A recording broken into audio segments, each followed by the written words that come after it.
আসসালামু আলাইকুম বন্ধুরা, সবাই কেমন আছেন? নিশ্চয়ই ভালো আছেন। আজকে শুরু করছি ইহুদি জাতির ইতিহাসের ৩১তম অধ্যায়, রোমান শাসনে দমিত ইসরায়েল। শুরু করার আগে বলে নেই, আপনি যদি আমাদের চ্যানেলে নতুন হয়ে থাকেন তাহলে সাবস্ক্রাইব করে আমাদেরকে সাপোর্ট করুন, আর যদি অলরেডি সাবস্ক্রাইব করে থাকেন তাহলে থ্যাংক ইউ সো মাচ। তো চলুন শুরু করা যাক।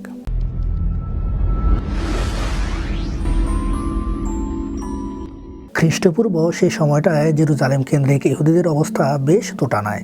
একদিকে তাদের ধর্মীয় টানাপোড়েন, অন্যদিকে রাজনৈতিক টানাপোড়েন। বর্তমানে যা ইতালি, সেই অঞ্চলের একটি রাজনৈতিক অস্তিত্ব থেকে শুরু করে লম্বা একটি সময় পেরিয়ে একদম ভূমধ্যসাগরের এলাকা পুরোটাই দখলে চলে আসে রোমানদের। অর্থনৈতিক এবং সামরিক দুই রকম কারণেই ছিল এই রাজ্য বিস্তারের পিছনে। ইহুদিদের চোখে রোমানরা ছিল অপরাজেয়, তাদের নতি স্বীকার করতেই হবে অসহায়ভাবে, তাই বাধা দেবার তেমন কোনো প্রয়াসই দেখা যায়নি। অবশ্য পরাক্রমশালী রোমানদের তুলনায় ইহুদিদের সামরিক ক্ষমতাও তেমন ছিল না। সকলেই হেরোদকে রাজা মানত বটে, কিন্তু এটা মনে মনে সকলেই জানতো যে আসল কলের কাঠি নাড়ছে রোম, হেরোদ সেখানে পুতুল মাত্র। এই অপমানজনক অবস্থা থেকে পরিত্রাণ দেওয়ার জন্য ইহুদিদের একজন ত্রাতা যে আসবে সেই ভবিষ্যৎবাণী করাই ছিল। তাকে ডাকা হবে মসিহ বা মেসায়া। তিনি বায়তুল মুকাদ্দাস তথা জেরুজালেম থেকে সারা পৃথিবী শাসন করবেন। হেরোদ যখন মারা গিয়েছিলেন তখন খ্রিস্টপূর্ব ৪ সাল, কিন্তু তার মৃত্যুর পর ইহুদিয়া বা জুদিয়া রাজ্য তার ৩ পুত্র ভাগ করে নেন। এক পুত্র হেরোদ অ্যান্টিপাস গ্যালিলির উত্তর দিক থেকে আর জর্ডান নদীর পূর্ব দিক নিলেন। আরেক পুত্র ফিলিপ নিলেন যে এলাকা বর্তমানে গোলান হাইটস নামে পরিচিত, অর্থাৎ গালিল সাগরের পূর্ব দিক। আর তৃতীয় ছেলে আর্কেলাস নিলেন সবচেয়ে গুরুত্বপূর্ণ অংশ, যেখানে জেরুজালেম পড়েছিল। কিন্তু এই তৃতীয় ভাই তার বাবা হেরোদের মতো তেমন আহামরি রাজা ছিলেন না। এটা রোমের নজরে এসেছিল। 10 বছরের মধ্যেই তাকে সরিয়ে দেন রোমান হুমরা চমড়াগণ। তার বদলে জেরুজালেমে নিয়োগ দিতে শুরু করলো রোমান প্রিফেক্ট বা গভর্নর।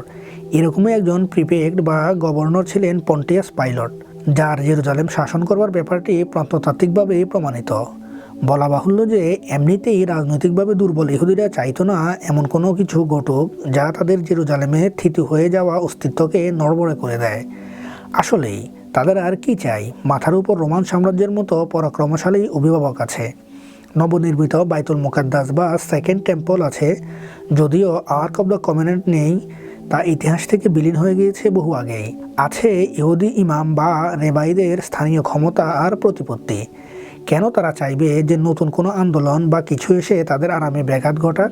বলাই বাহুল্য, পর্দার আড়ালের ক্ষমতার স্বাদ পেয়ে যাওয়া ধর্মগুরুদের মাঝে তখন দুর্নীতি ঢুকেছিল ভালোভাবেই। ঐতিহাসিক অনেক নথি পাওয়া যায় যেখানে তৎকালীন ধর্মগুরুদের দুর্নীতির বিস্তারিত উল্লেখ আছে, এবং তারা কোনোভাবেই এমন কাউকে বরদাস্ত করতেন না যারা তাদের নীতি বা কর্মকাণ্ড নিয়ে প্রশ্ন তুলবে। তাই প্রতিটি আন্দোলনে ছিল তাদের জন্য ভয়ের। ইহুদি ধর্মের গুরুত্বপূর্ণ যে বিশ্বাসটি রয়েছে মসিহের আগমন সম্পর্কে, তার ফায়দা নিয়ে নেয় অনেকেই। সেই সেকেন্ড টেম্পল যুগে অনেকেরই আবির্ভাব হয় যারা নিজেদেরকে মসিহ বলে দাবি করত। তারা সবাইকে সতর্ক করতে থাকে ঈশ্বরের রাগ আর বিচার সম্পর্কে।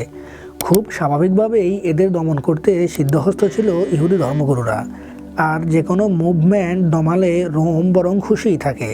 তাই যেই না কোনো নতুন আন্দোলনের নায়ককে দণ্ডিত করে রোমানদের হাতে তুলে দেয় তারা, শাস্তির জন্য প্রায় বিনা বাক্য ব্যয়ে সে শাস্তি দিয়ে দিত রোম। অশান্তি কে চায়? এটাই ছিল তাদের নীতি। যেমন ধরুন, নবী দাবি করা থেওডাস নামের একজনের প্রায় 400 অনুসারী জুটে গিয়েছিল। রোমানরা তাকে ধরে এনে শিরচ্ছেদ করে ফেলে। ম্যাসাকার অব দ্য ইনোসেন্টস খ্যাত রাজা হেরোদ এক ঘটনা ঘটান বলে বর্ণিত আছে খ্রিস্টপূর্ব 4 সালে। বাইবেল বলছে সে সময় 2 বছর বা তার কম বয়সী সকল শিশুকে হত্যার আদেশ দেন হেরোদ, এই ভয়ে যে এদের মাঝেই কেউ হবে মসিহ বা খ্রিস্ট। তিনি চাইতেন না তার রাজত্বের হুমকি হয়ে কেউ আসুক। আরেকজন আছেন যার নাম আমরা জানতে পারি না, কেবল জানা যায় তিনি ছিলেন মিশরীয়। তো সেই মিশরীয় মসিহ একদল অনুসারী জুটিয়ে ফেলেন মরুভূমিতে। তাদেরকে কচুকাটা করে রেখে যায় রোমান বাহিনী। খ্রিস্টপূর্ব 4 সালে এক রাখাল তার মাথায় মুকুট চড়িয়ে দাবি করে বসে সে ইহুদিদের রাজা। নির্মমভাবে তাকে আর তার অনুসারীদের হত্যা করে রেখে যায় রোমানরা। আরেক ভদ্রলোক যাকে আমরা চিনি সামারিটান বলে, তাকে খোদ পন্টিয়াস পাইলট ক্রুশবিদ্ধ করেন, যদিও তার কোনো অনুসারী ছিল না। তাকে দুনিয়া থেকে বিদায় জানাবার উদ্দেশ্য ছিল কোনো রকমের স্বর্গীয় বা নেতা গোত্রের দাবি দেওয়া নিয়ে আসা কাউকে বরদাস্তি করা হবে না, পাছে সে ভবিষ্যতে ক্ষমতার জন্য হুমকি হয়ে দাঁড়ায়। এরকম করে ডাকাত সর্দার খ্যাত হেজেকিয়া, পেরেয়া থেকে আগত সাইমন, গ্যালিলি থেকে আসা জুডাসের নীতি মেনাহেম, গিউরা থেকে আগত সাইমন, কোচবার ছেলে অন্য আরেক সাইমন সবাই নিজেদেরকে প্রতিশ্রুত মসিহ বা ত্রাতা হিসেবে নিজেদের অবস্থান করেন আর নিজেদের ঠাঁই পান পরপারে। ধন্যবাদ আনতে রোমক বাহিনী আর ইহুদি ধর্মগুরুরা। তাই এত ভণ্ড মেসায়া বা মসিহের ভিড়ে রোমান কর্তৃপক্ষ আর সমসাময়িক ইহুদিগুরুরা ঘুণাক্ষরেও ভাবেননি যে নাসরত গ্রাম থেকে আসা কোনো এক 30 বছরের যুবক কাঠমিস্ত্রি আসবেন মসিহ হিসেবে। তার গুটি কয়েক অনুসারীকে দমন করবার জন্য সেই মসিহকে ক্রুশে চড়িয়ে দেওয়াটাই তাই তারা ভেবেছিলেন সহজতম সমাধান। তাদের ধারণায় ছিল না এই মানুষটির একদিন 200 কোটিরও বেশি অনুসারী হয়ে যাবে, যাকে প্রায় 400 কোটি মানুষ বিশ্বাস করবে প্রতিশ্রুত মসিহ হিসেবে। তিনি আর কেউ নন, যীশু খ্রিস্ট বা হযরত ঈসা মাসিহ আলাইহিসসালাম। ঈসা আলাইহিসসালাম তার নাম, উপাধি তার খ্রিস্ট বা আল মাসিহ। তো বন্ধুরা, আমাদের ইহুদি জাতির খ্রিস্টপূর্ব ইতিহাসের এখানেই সমাপ্তি। পরবর্তী অধ্যায় হচ্ছে যীশু বা ঈসা আলাইহিসসালামের পরবর্তী অধ্যায়। আমরা সেসব নিয়ে আলোচনা করব পরবর্তী এপিসোডগুলোতে।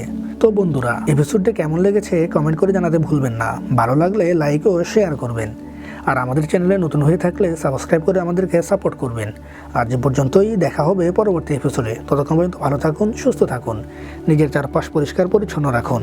আল্লাহ হাফেজ।